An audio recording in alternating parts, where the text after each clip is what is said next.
So taking a look at the camera from the front here, we can see there is a nice scroll wheel and a really solid deep grip there, which is a bit larger than what we're used to with some of the older A6000 series, which is really welcomed.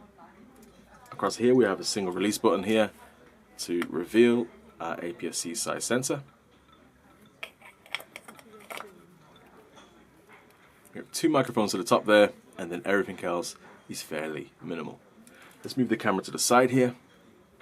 Now, as you can see, we have some doorways. That one opens up. They open up really positively as well. They're not like flappy little things. They're quite a solid piece there. We have a microphone socket there. We have a USB-C. Close this positively. There's a little switch here which flicks open this section here, where we can reveal that we have our our memory card slot there, which is an SD card slot. Closing this door, we can then reveal our bottom doorway, which has a micro HDMI and headphone socket there. Closing this up, as we move around, you may see we have a little T-star here, and that's because the 6700 has a EVF, whereas a lot of cameras are kind of departing from that. Sony have kept this one on this camera for us. So we have a nice EVF, and we also have a articulating screen. As you can see, it's hidden away right now. And then we have the usual Sony array of buttons here on the right. And let's just take a look at our screen. Flips out. So of course, if you wish to film yourself, anything like that, you have the ability to with this camera. You can then rotate, close, keep safe. We have a nice scroll wheel here for our focus of our EVF.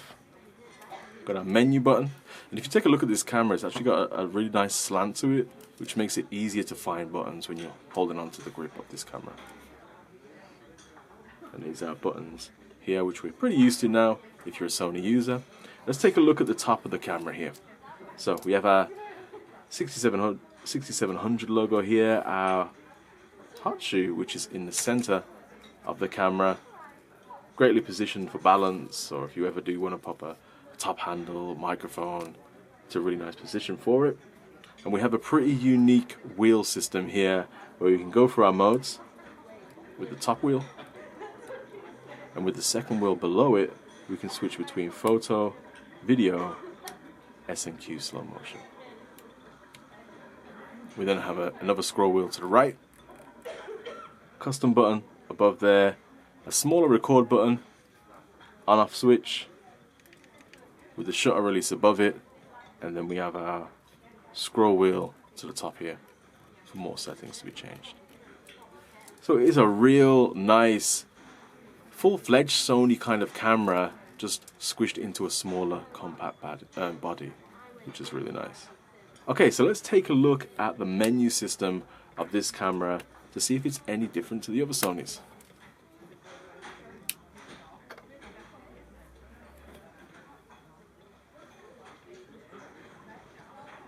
So right now we are in photographic mode, and let's pop into our menu. It seems that it goes back to wherever you were last, which is quite nice. And we have our custom setting menu there. What I'm going to do is the usual. I'm just going to fly through these menus and not talk, and just let you guys see what's in the camera here.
Alright, and that kind of brings us through the menu settings of this camera. Let's just pop it onto video mode and see if the menu changes a little tiny bit when it comes into the video functionality.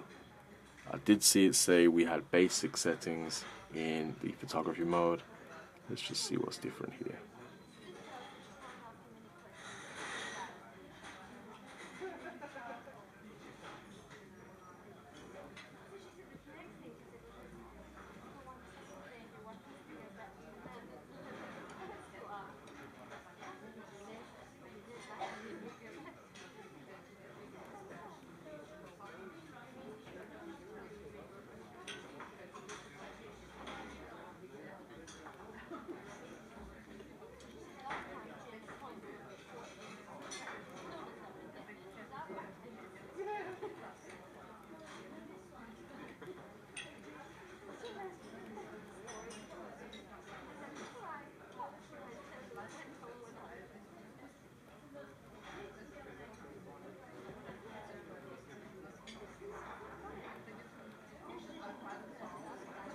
Alright then, so that brings us